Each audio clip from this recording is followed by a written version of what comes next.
ছিল কিন্তু বৎসরে আমাদের পয়গম্বর হাজার হাজার লোকজনকে সাহাবায়ে কেরাম সঙ্গে সাথী বর্গদেরকে হাদিসের লেকচার শোনাচ্ছিলেন, ওয়াজ নসিহত করছিলেন। কিন্তু বৎসরে যখনই আপনার বেলাদের নিয়ে ইসলাম নবী মুস্তাফার আপনার বেলাদ বাহির হলো, যখন স্থান থেকে হযরত আবু যর গফারি রাদিয়াল্লাহু তাআলা আনহুকে নবী মুস্তাফা ডাকলেন আর বললেন, হযরত আবু যর গফারি যাও যাও, এই রক্ত বেলাটাকে কোন জায়গায় ফেলেছে,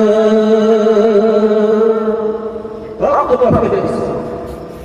হযরত আবু যর গফারি রাদিয়াল্লাহু তাআলা একজন নবীর প্রেমিক, নবীর আশিক সাহাবী রাসূল, সদরে রক্ত বাবলাকে হাত পেতে গ্রহণ করলেন। নেওয়ার পর রাস্তাতে যেতে যেতে দেখলেন কোন জায়গায় মুমিন মুসলমান দেখা গেল না।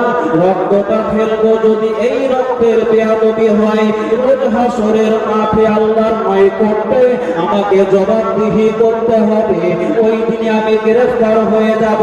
যদি আল্লাহ তাআলা আমাকে জিজ্ঞাসা করে নবী মুস্তাফার রক্ত যদি কিঞ্চিত পরিমাণ বেয়াদবি হয়ে যায়, আমার উপরে জান্নাত হারাম হয়ে যাবে, আমার হয়তো ঈমানও চলে যেতে পারে। হযরত আবু যর গফারি রাদিয়াল্লাহু তাআলা উনি ওই রক্তটাকে না ফেলে আপনার মধুর মতো করে চেটে পান করে নিলেন। সুবহানাল্লাহ। সব রক্তকে পান করে নিলেন, রিটার্ন এলেন যখন নবীর কাছে। নবী জিজ্ঞাসা করলেন, রক্তটা কি করেছো? হযরত আবু যর গফারি বলছে, ইয়া রাসূলুল্লাহ, আমি নিজে পান করে নিলাম, আমার পেটের ভিতরে আপনার রক্ত দেওয়ার সুরক্ষিত থাকবে বলে। যেমনই বলা নবী মুস্তাফা ইশকের পাওয়া দিয়ে বললেন, হে হযরত আবু যর গফারি, শুনে রাখো, শরীয়ত মোতাবেক রক্ত পান করা হারাম নাজায়েজ, গুনাহের কাজ, পাপের কাজ।